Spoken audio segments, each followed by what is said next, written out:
Hi, and welcome back to another episode of ADK Talks. I'm Jane Ackerman, along with my co-host and brother, Steve. Say hi, Steve. Hello. And we bring you the best of the Adirondacks, whether it's a place to stay, eat, shop, or something to experience. We are your guides to discovering the amazing things to do in New York State's 6 million acre Adirondack Park. Today, our guests are Paul and Joel from Workin' Spirits in Crown Point, New York.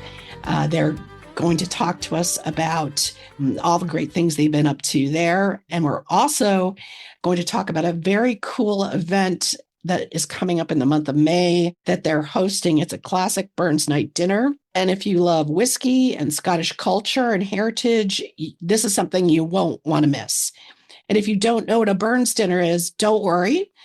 We have Aidan here, who is sort of the architect and guide for this dinner. It's an old Scottish tradition, and he's going to tell us about the particulars. If you love Scottish culture and history, this is definitely going to be something you won't want to miss. So without further ado, welcome to the podcast, Joel, Aidan, and Paul. Thank you. Thanks for having us. Yeah, great to be here. So let's just start with some of the basics. And maybe I'll ask Paul for you to field this one, and Joel definitely add on to it. But what inspired you to start Workin' Spirits in Crown Point? Where the inspiration started was that this was something, having a brand. We discussed having a brewery, a microbrewery, something like this, but distillery became the preferred vehicle to do this. I would say expression of New York agriculture is where it really ties into. But what motivated it to finally come into existence was a property in Crown Point, New York, which for many people may be a little bit off the beaten path, but it's in a beautiful corridor of the Adirondacks in the Champlain Valley, and it's immersed in history in between places around it. So the name evolved over time as the project got split into properties, one in Crown Point and one in Ticonderoga. Both have forts, Fort Crown Point and Fort Ticonderoga, which are 18th century forts that really go back to the French Indian War and Revolutionary era times. And that guided the name, Workin' Spirits. And then the actual physical building that we have our tasting room and bar, restaurant, learning center in is a 205-year-old fully restored sawmill that, for all intents and purposes, is one of the oldest types of structures of its kind in the Adirondacks, and it's a notably well-preserved original structure of its kind, really, even in just the state. So that became the anchor, and it motivated us to form the brand and unleash what we have now, because the venue becomes this perfect place to host something like a Burns dinner, which many people may not know about, and we can let Aidan discuss further on. But it ultimately ties in many different things involving the brand's ethos, which are preservation, restoration, history, heritage tourism, agriculture. The Champlain Valley is an agricultural corridor, and New York agriculture in general. Joel could talk more on that. It's a wide, vast array of things you could do with it. And then hosting events like a Burns dinner, which has elements of whiskey, history, culture. So it's just all a blend of many things that are core to the brand itself. Right. The Champlain Valley, listener, is in the northeastern part of the Adirondacks. We've just had the chef from Deer's Head Inn on, which is in Elizabethtown, which is not too far from Crown Point. And he spoke a lot about farm to table dining. The Champlain Valley really is the breadbasket of the Adirondacks. If you're going to farm, you want to be in the Champlain Valley. And so Joel, I'd love to hear from you a little bit more. How does that feed into your distilling process? Your sort of concept for the distillery and the spirits. Well, everything is rooted in it as far as local agriculture. There's nothing the two can't be separated. So the quick background on that is, in New York State, we enjoy what's called the farm distiller's license. We also have farm wineries, breweries, cideries, and meaderies, et cetera. And they all kind of have the same core obligation, which is that the majority of the product, depending on which class license it is, that fluctuates. But the majority of the raw materials must be New York State agricultural products. The privileges we get by conforming to that are that we are allowed to have tasting rooms, restaurants, direct sales at farmers markets, et cetera, host events, that sort of thing that were not previously available.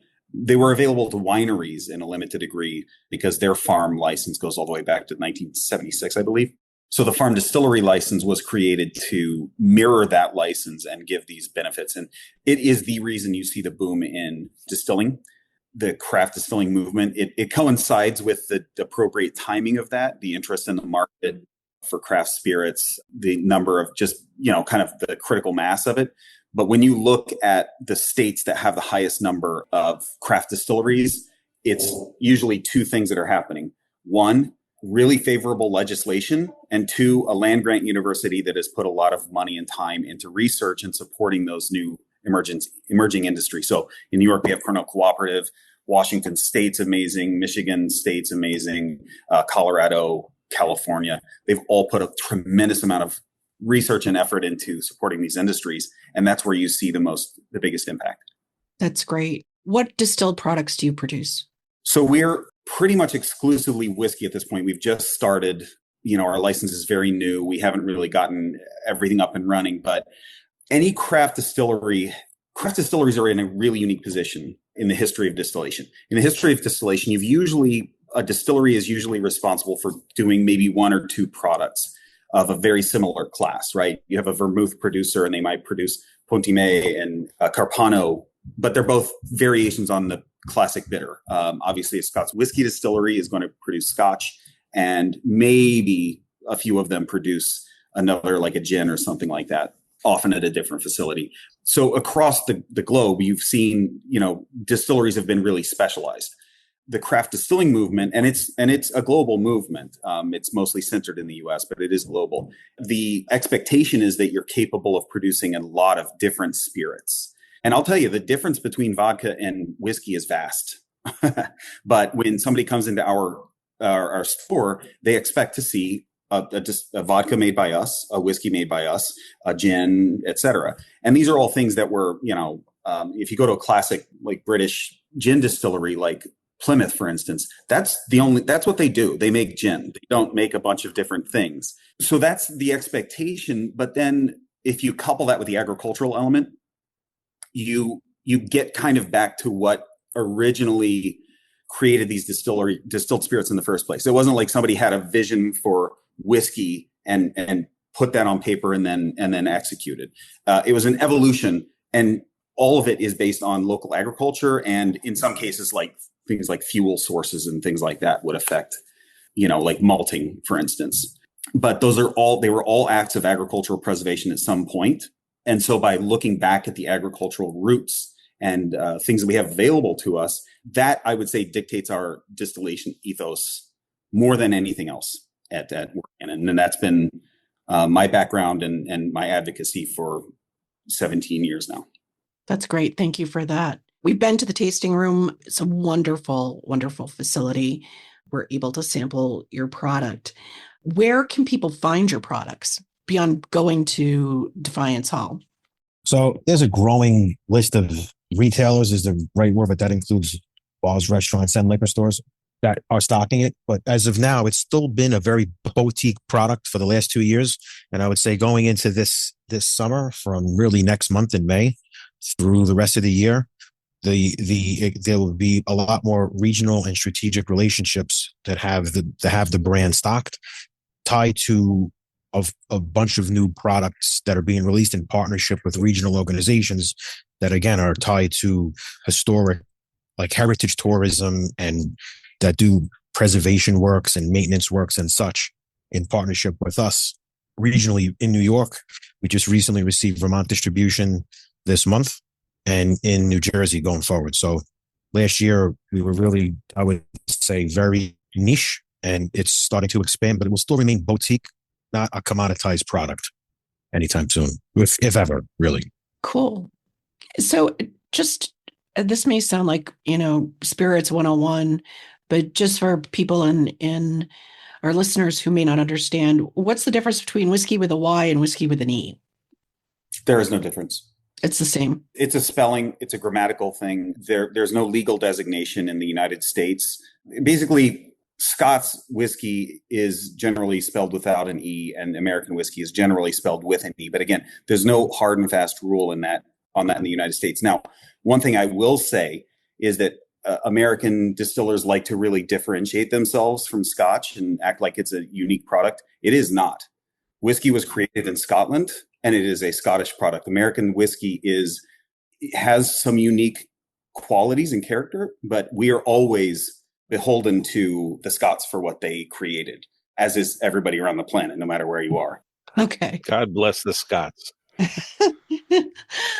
We were talking earlier before we started to record, talking about how I traveled with my nephew in Scotland several years ago. We were in Edinburgh, and one of the things we had two very different whiskey experiences. The first was at the Whiskey Experience, which is at the top of the Royal Mile. I don't know if you're familiar with it. I think Diageo owns it, but it's like Mr. Toad's wild ride through whiskey making. Can you talk a little bit about just sort of, the process? How long does it take? What are the basic ingredients? What's really important about making a great whiskey? Well, the basic process begins with the making of what's essentially a beer. That is called different things in different scenarios. There's a lot of overlapping language, like whiskey with an E, whiskey with a Y, but it's really mostly the same processes. In the United States, we generally work with what are called cereal grains, corn, rye, wheat, right? But there's almost always an element of malted barley. Now, Scots whiskey is, as far as a single malt Scotch, is made entirely with malted barley. I'm not going to get into the science of it, but malted barley is necessary for the conversion of starches to sugars, which is what the yeast consumes to produce alcohol and carbon dioxide. So we're already on the path to beer. The difference is we don't use hops, and it's generally a faster fermentation, usually under 5 days or so, like at the outside limit usually. Then it's traditionally distilled one time to remove the alcohol and any other components you might want. Then it's traditionally distilled a second time, where you refine that distillation into the 3 or 4 components, depending on how you define them and segregate them. The 4 shots, heads, hearts, and tails. Hearts being the part that is collected and committed to a cask for aging. And that aging process, there's no low limit on U.S. whiskeys, but for a straight whiskey, all of our whiskeys are straight whiskeys, and that means that it's been aged at least 2 years in new charred American oak casks. Ours tend to be about 3.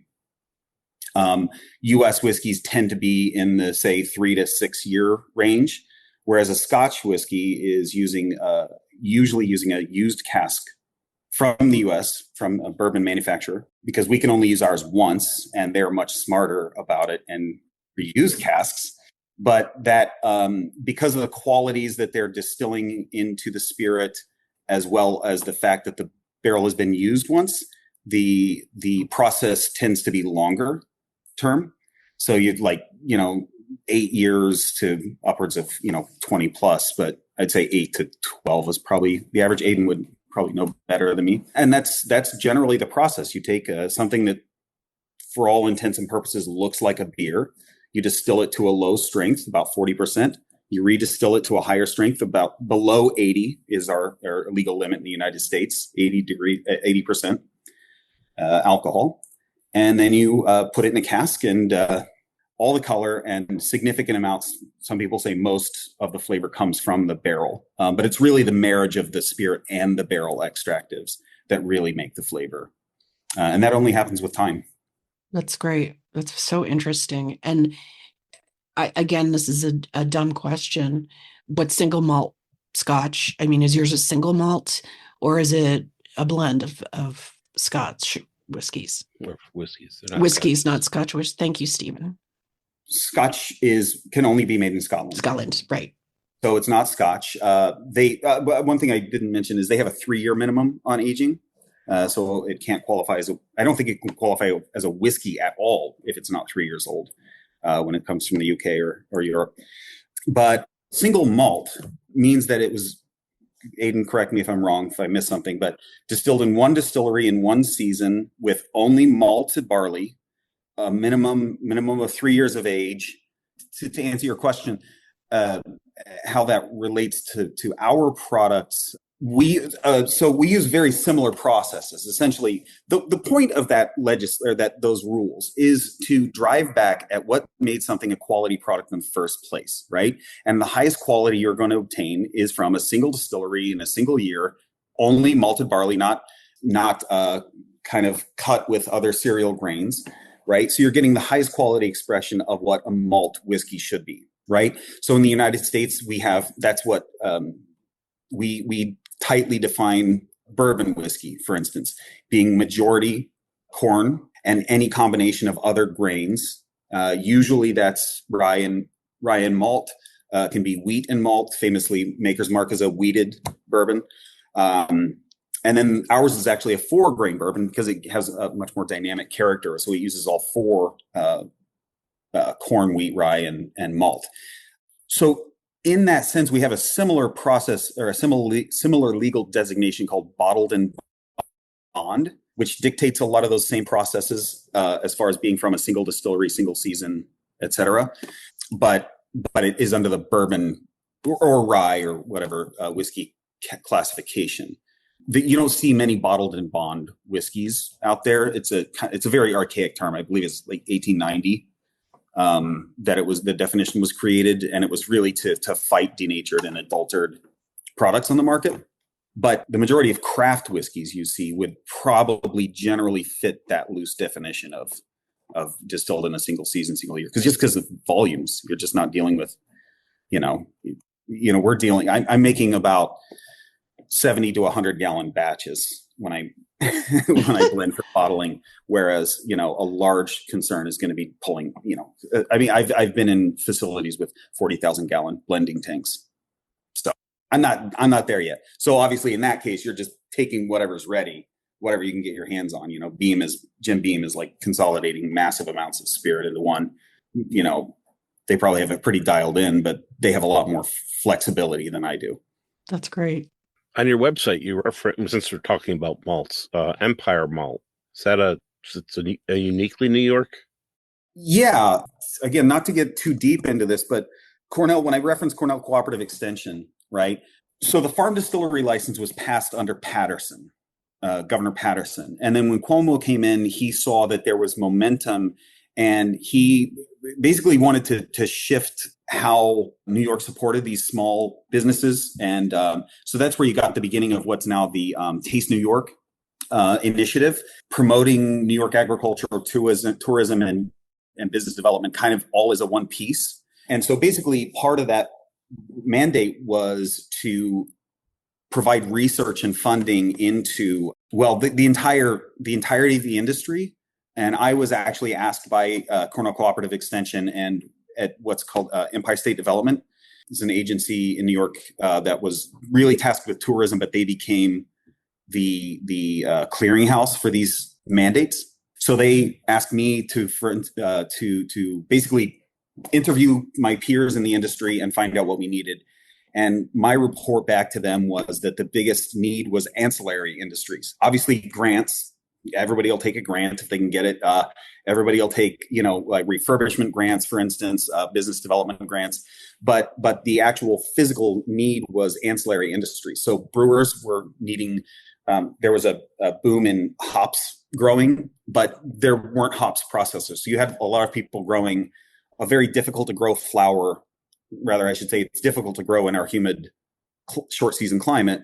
And they would grow this with the idea that they're going to sell it to every brewer in the state, and they're going to be clamoring for it. But when you're doing a batch of something, you've committed thousands and thousands of dollars to a large batch of beer.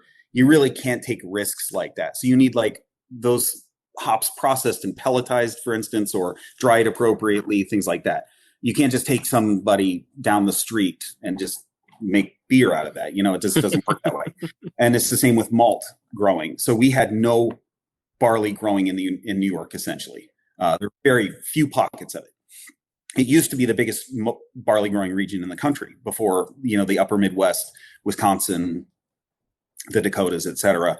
And so basically all of our institutional knowledge was lost. All of the agricultural knowledge was completely lost. So Cornell Cooperative and ESD and the Novo Foundation, they're based in Kingston, Peter Buffett, they put money into researching what barley varietals would grow here and which ones were appropriate for each particular industry, baking, brewing, distilling, and conducting field trials at Migliorelli Farm in Rhinebeck, Red Hook, I don't know which one he calls, but and what's now called the Farm Hub, which is a Novo-run agricultural research station, I guess. So I was part of that group, and we sort of figured out what barley varieties would grow and would be appropriate for different uses. And then at the same time, somebody else would have to speak on this with more insight into, what sort of privileges or grants were available to the maltsters. But we went from, essentially they were supporting that as well, the state was. And we went from 0 malt houses to, I don't know what the current count is, but as of like 2020, it was 8 or 9. And that doesn't include the small distilleries and breweries that are doing floor malting, which is in-house malting. So I know off the top of my head, I personally know 3 different distilleries within 20 miles of where I live that are doing floor malting just for their own use. So in addition to the 8 or 9, larger facilities, you've also got a tremendous number of like small distillers that are essentially trying to get closer to what the Scotch whiskey industry does. I don't think people realize how big agriculture is in New York State. Outside of the Adirondacks, I mean, central New York, our parents grew up in central New York, dairy farming, how big farming is. And when you talk about cooperative extension in the state providing these grants, it's not just because we need to grow more barley or more tomatoes or carrots. It's providing jobs and providing revenue and helping to support parts of New York State that frankly impoverished. So I think it's great that there are all these, they may seem like they're focusing on one certain thing, but it has so many different spillover effects into different industries. That's great. So let's talk about one of the applications of whiskey, and that is in celebration of Robert Burns. And last year, I know, in fact, this is how Paul and I first got connected, was when you guys hosted your first Burns dinner, which traditionally takes place in February. But anybody who has been to the Adirondacks in February, that is a very dicey proposition from a weather standpoint. So I know you were sold out last year, which is tremendous. And I bet you're going to have just as strong response, but you're actually going to do it in May, correct? Yeah, so it's in May this year. Normally, it's on January 25th. That's the January. official date. Thank you. Yeah. Last year we did it in February because the Aidan and Kevin and Derek, they had other obligations in Scotland on January 25th. Fair enough. So that's why we called it After Burns Night. But like you said. So is this one Frank Burns Night? That's a dated joke to MASH, but keep going. So the thing is that, like you said, the weather can be unforgiving in the Adirondacks and in the North Country in the wintertime, especially in February. So we decided to have it later in the year before Memorial Day weekend and tried to fit the right time around other holidays, and May 3rd became the date. And the thing is that it's very hard if we had to reschedule 3 or 4 flights from the UK and have people's calendars get rescheduled again. It would be really difficult. So it's just safer to do the mid-spring Burns Night and have that as the annual event. And it's effectively, for us, it would be the kickoff to when effectively springtime comes around. That's great. Aidan, I know you know a lot about the history of Burns Night and Robert Burns. Can you tell us what is Burns Night? How did it start and what are the components? Yeah, I mean, that's a lovely question. So basically, Robert Burns was a simple Scottish farmer, a very poor person, really. And he started he wrote poetry, and it started out very slowly, but eventually the great and the good of Scotland started hearing his poems, and he became very, very popular. First within Scotland, and then within the whole of the globe. Actually, there's something like over 200 statues to Robert Burns scattered throughout the world, and his poetry, because it's so sort of simple and using really sort of using a lot of nature, it really seems to connect with people. And examples of how it's connected with Americans: John Steinbeck, he wrote the great book of Mice and Men. Of Mice and Men comes from a Robert Burns quote from a poem to a I know mice. that. So he wrote a beautiful poem to a mouse, and it says that it's got some lovely words. But one of the words is the best laid plans of mice and men, and that's where John Steinbeck was inspired to write his book of Mice and Men.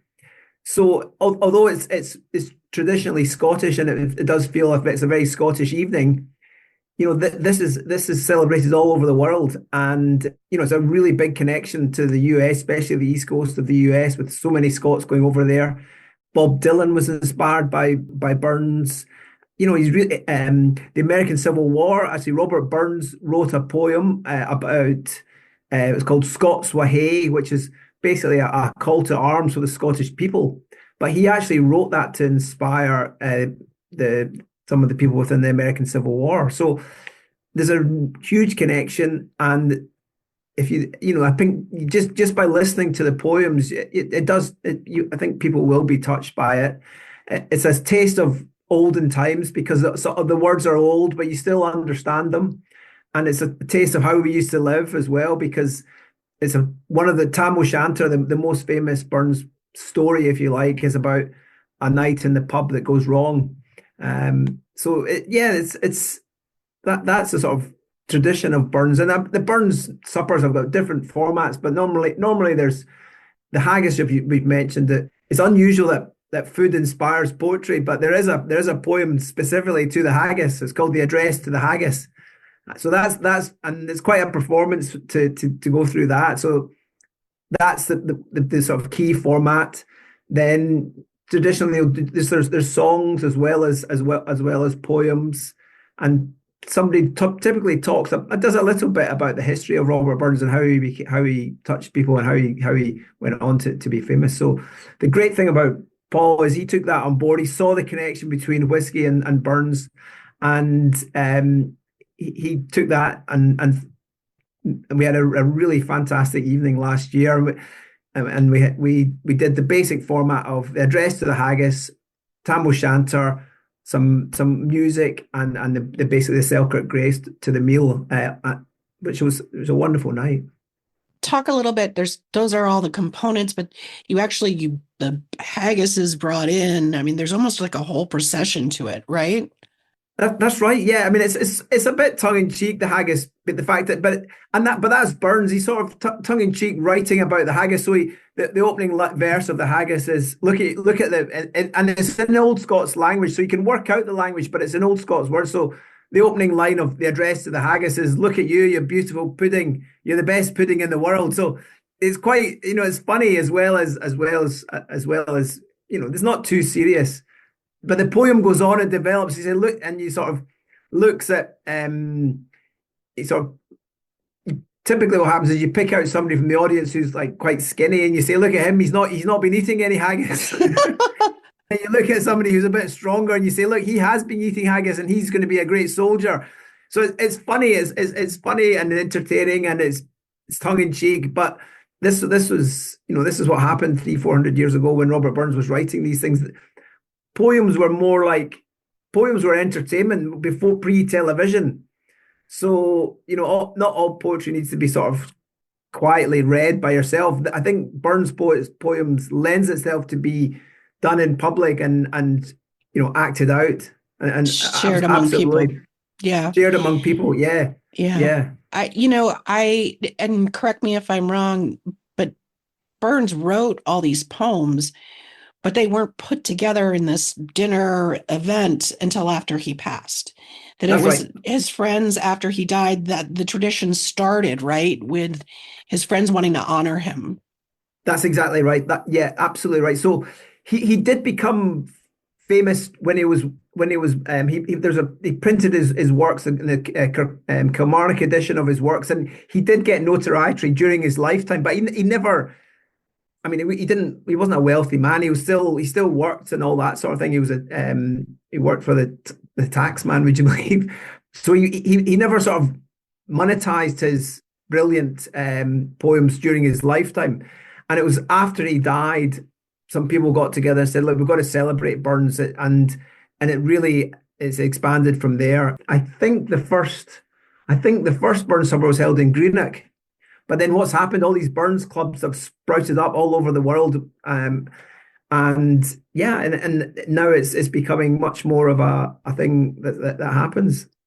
What's your favorite part of the Burns dinner or Burns night? That's a lovely question. I mean, there's so many parts of that I like.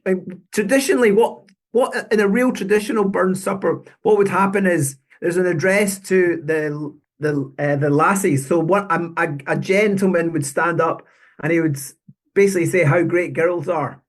And then there's a thing called the reply to the lassie. So a woman, to the laddies, a woman would stand up and say and reply saying, well, actually, you men, you're a bit annoying, but actually you're quite good. So that's typically what happens. And very often they use Burns poems to reflect, some of the love poems and some of the funny bits of Burns, and reflect that in what they say. So that's a really fun part of the evening. Now, we didn't do that last year, but that's something we might introduce another time. But the address to the haggis is fantastic because it's theatrical, it's fun, that's great. But to me, my favourite Burns part is Tam O'Shanter. It's a rip roaring tale of a night that goes wrong in the pub, and it really is. It's funny. There's a lot of alcohol involved. It's very typical for a Burns night. And there's also a nice message to it as well. So I would lean towards the saying that the Tam O'Shanter is my favourite part of the evening. That's nice. For either Paul or Aidan, in last year's dinner, how many people who attended, and I know you were sold out, can you guess how many people that was their first exposure to that kind of event? Or I know that you also partner with the St. Andrew Society in Vermont. I'm just curious, what were people's reactions? How did they respond to it? I think for many, it probably was their first Burns night. Well, probably the majority of people in that room, it probably was their first Burns dinner. And the response was extraordinarily, overwhelmingly positive. Because it's a theatrical, it's basically a 5-course meal with theatrics and music. So it's a real evening out. And it's very interactive as well. I think it's important to point out that while haggis plays an important role in the dinner, it's not the only part of the dinner. There are other traditional dishes that are served. Yeah, Aidan, you could go on. I mean, basically, Kevin put together the meal, and it's all prepared from scratch throughout the week. Mm-hmm. It's extremely well thought out using traditional Scottish dishes, and we're probably going to have a very similar menu, but we may make a few tweaks to it this year. We had a vegetarian option for people that didn't want to have meat or specifically haggis, right? But even the feedback with the haggis prepared the way it was very positive. It was extremely positive. Yeah.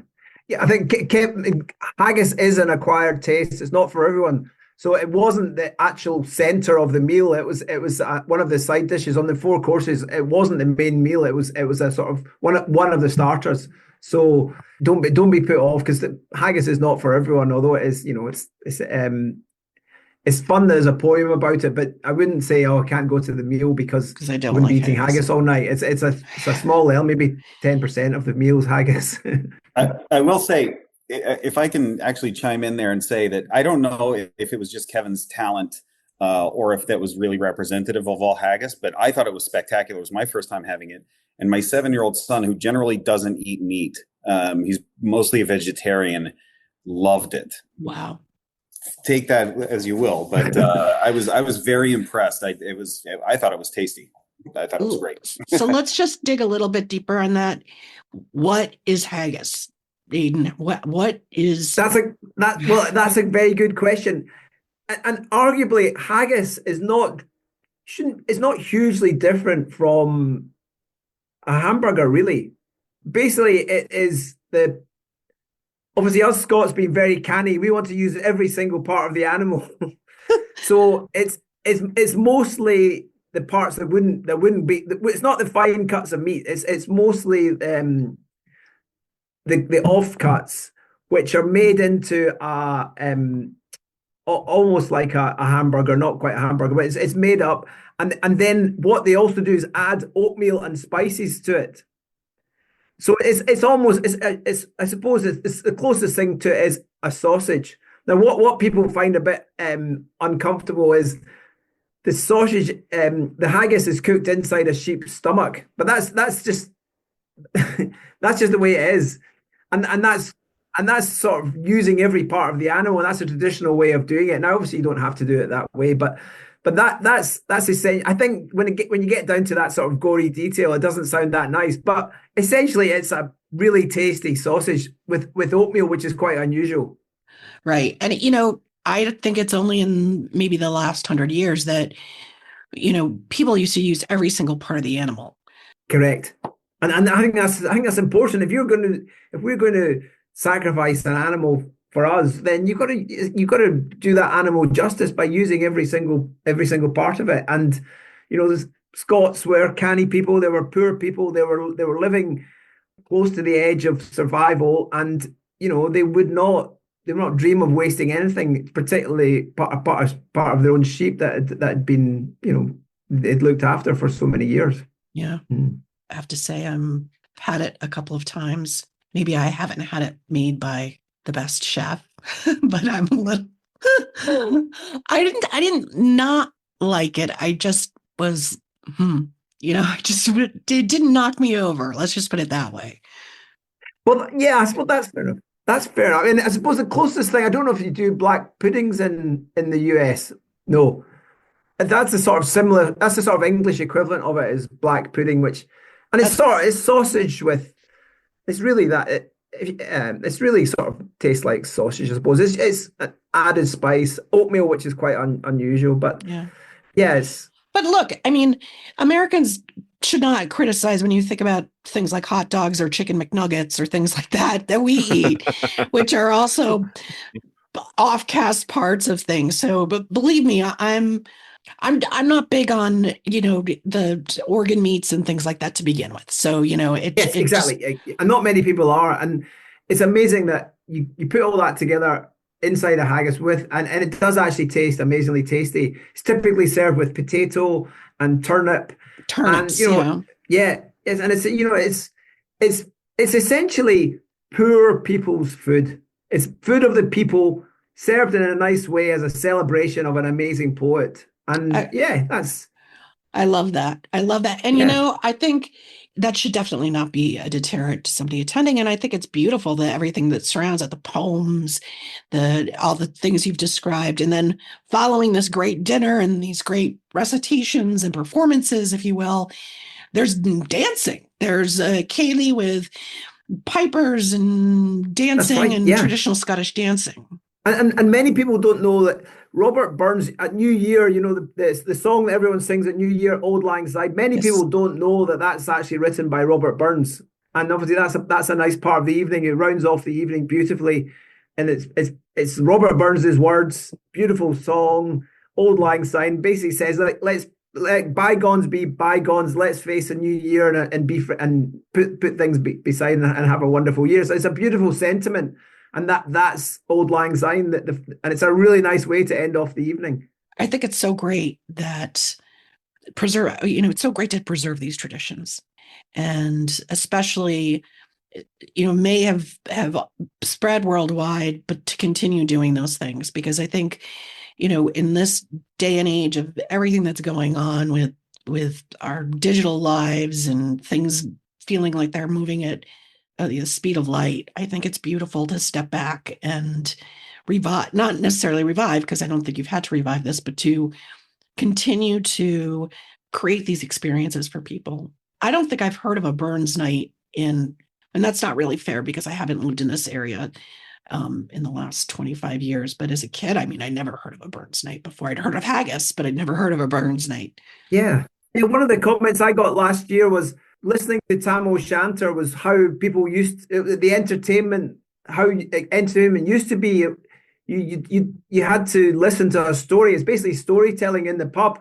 That's what Tam O'Shanter is, and that doesn't happen these days. But actually, we can still enjoy it. You're sitting in a room, listening to somebody telling a story, and you're having to work a bit because you've got to understand the language and you've got to think what's happening as opposed to see it on a screen. But actually, everyone does pick up the gist of the story and feel it, and it's I think it's healthy to do these things and see how we used to live in some way.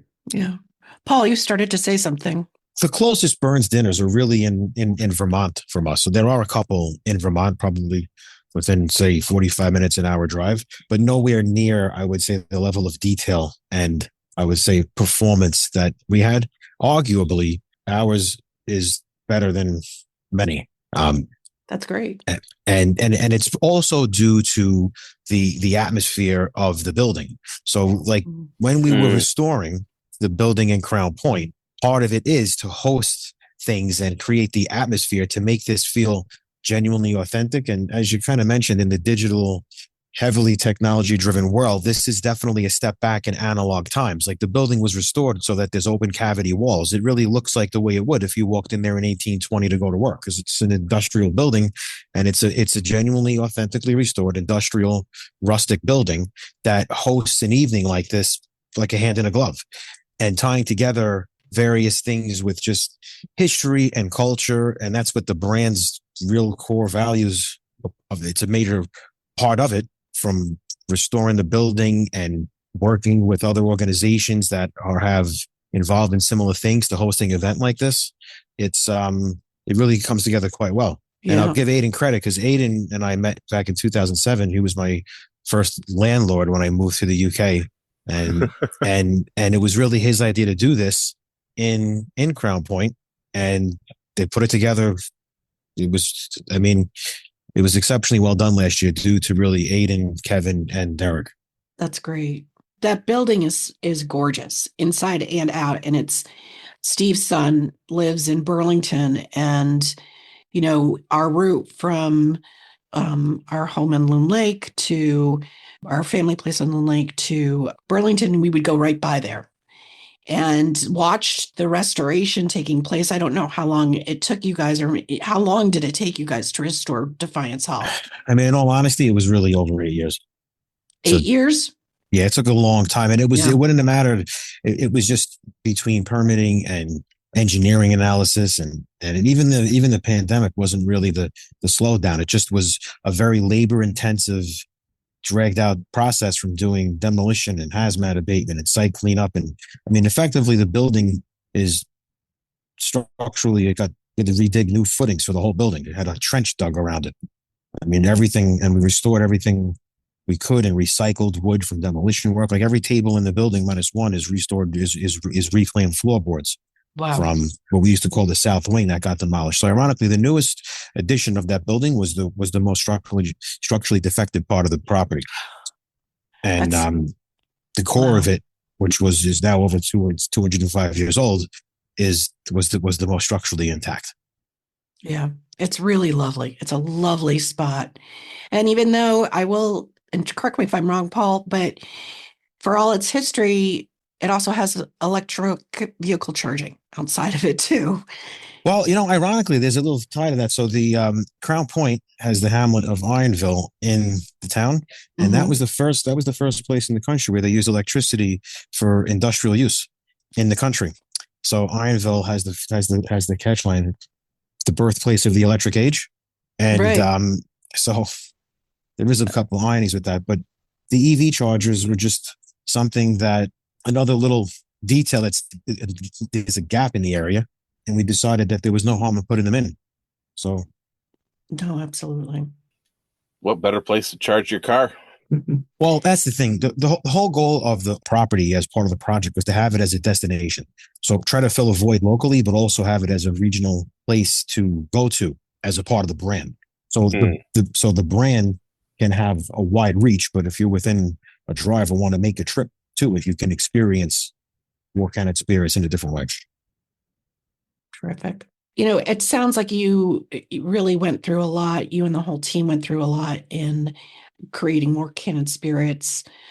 Beyond restoring the building, was there any other big challenge you had or river to cross to make this thing happen? I mean, did you ever face a point where you were like, I'm not sure this is going to happen? Of course, that's why I kept quiet for years.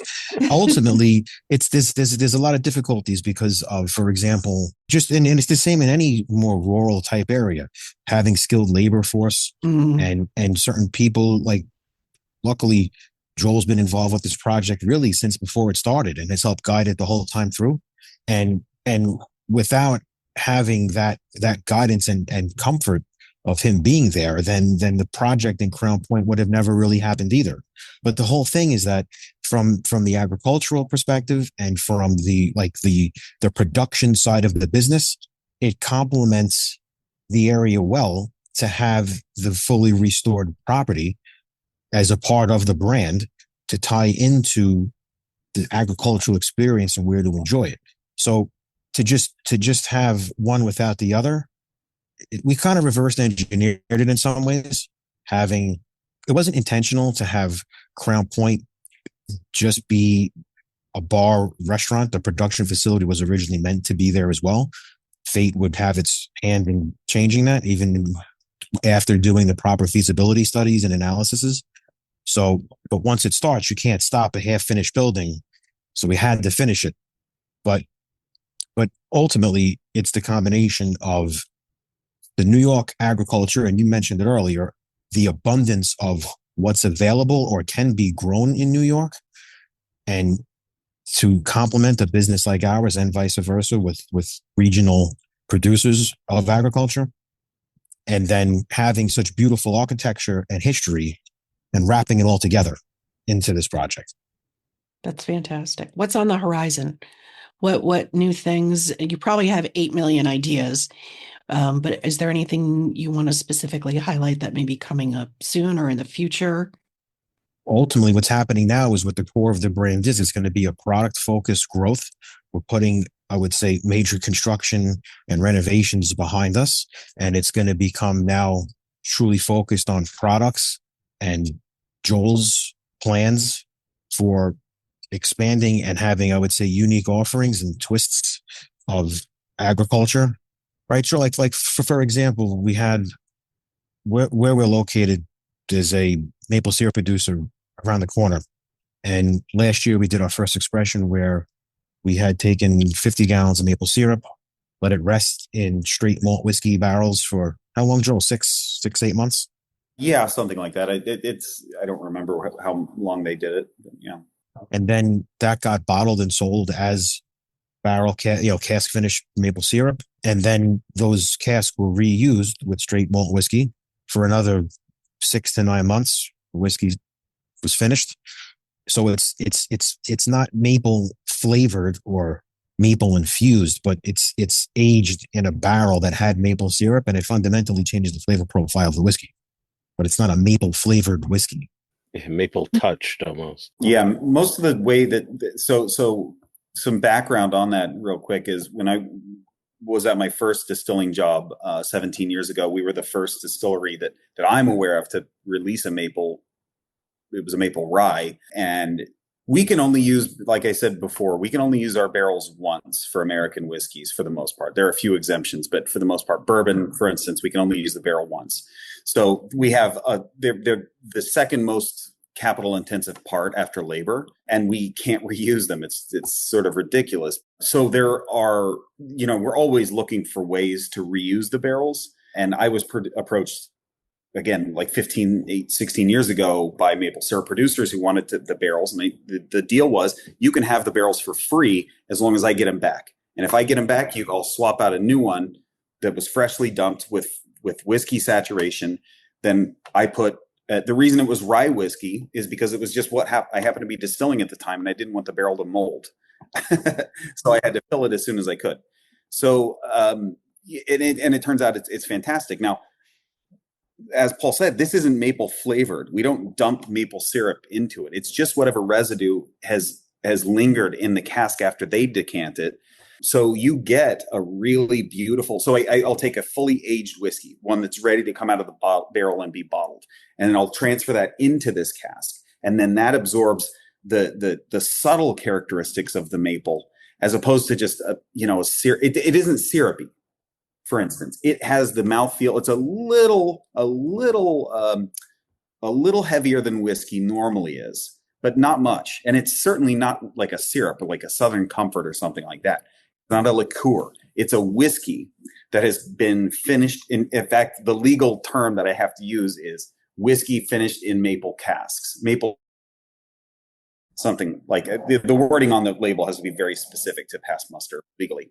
So it's not maple flavored. It is just what is actually naturally sort of clinging to the barrel, and then I'm able to extract back into our whiskey. That process and methodology, more organic, more natural, is how we will approach everything. We won't just be releasing some like cinnamon flavored something or other. If I were to do something like that, I would start with like beautiful, fresh Ceylon cinnamon that was, properly handled. And, we always want to turn everything back to its sort of more foundational, origin. That's great. I'm just curious, what is the logic around not allowing you to reuse the barrels? That's sort of a complicated question. It's really two-part. The legal reason is to protect the identity of American whiskeys, specifically bourbon, rye, etc. The real reason has a bit more to do with who had their hands in the jar after Prohibition, and what industries needed preservation. Maybe isn't the right word. Cooperage. So cooperage, as the term for barrel manufacturing, and cooperage is another way of referring to a barrel. Cooperage was a major industry in the United States. Anytime you see a Cooper Street, Cooper Avenue, something like that, it's usually going to be by a body of water, a running body of water, and was a cooperage. So they were producing barrels in that area because that was how everything, or most everything, was shipped. That's how American whiskey started. Why we have the term bourbon, it really has nothing to do with the process and the manufacture, although now it's been legally defined as such. It had to do with where it was shipped from. So the northern Ohio River area of northern Kentucky, which was half of Kentucky at that point, was Bourbon County. So it has much more to do with the history and the shipping and the logistical nature of it than it does that somebody had some stroke of genius and created bourbon. So it's kind of two parts. It's one that it's been identified as the core character of bourbon or other American whiskeys. But it also is a lot of lobbying and a lot of like grabbing at legislation while you have the chance. So, but it is one of the reasons that generally, if you put a bottle of bourbon and a bottle of scotch next to each other, one will be significantly darker. The American whiskey will be significantly darker. In general, there are different variations on that, but it's because we had the first extraction of that cask. And Scots whiskey uses other casks as well, sherry casks, etc. But the majority of them are ex-bourbon, ex-American whiskey casks. What's your favorite war cannon spirit to sip on an Adirondack evening, cold Adirondack evening? In my opinion, the greatest North American spirit is rye whiskey. Mm-hmm. Bourbon has the reputation and the songs. It's part of our cultural fabric, but rye was really the first truly American whiskey, and rye is a really dynamic grain. So it's always going to be rye whiskey for me. Do you sip that straight, or do you make a Manhattan with it? How do you like to drink it? If somebody can make a really nice cocktail and I'm out, I'll have it. I'm not going to order a Manhattan at like a local pub necessarily. Cocktails are fantastic, but if you really want to taste the nature of something, you really have to have it on its own. Dash of water, a little bit of oxygen, to open it up and really reveal itself to you. But you're not going to. Once you've mixed lemon juice and syrup and soda in something, you're not going to be able to really tell what's going on in there. And I'm much more interested in, there's a lot of good whiskey and there are a few spectacular whiskeys. And if I miss out on a spectacular whiskey because it was made into a Manhattan, I'd be pretty annoyed. Right, right. Aidan, if you could share a wee dram with any historical figure, who would it be and why? Wow, what a great question. I mean, given that I'm a Robert Burns fan and he had such an extraordinary life, he had affairs, he had children with lots of different women. He was poor, he became rich, he became well renowned. So I think I definitely have to choose a night with Robert Burns just to get a real insight into the character, because some people criticize him for being such a womanizer and a drinker. But obviously, he produced such a body of amazing work. I'd have to sit with him. Anybody else you'd add to make it a threesome or a foursome? Well, on this, I suppose being a Scot, I'd love to maybe add William Wallace in there. That would be quite the gathering. That'd be quite a night out.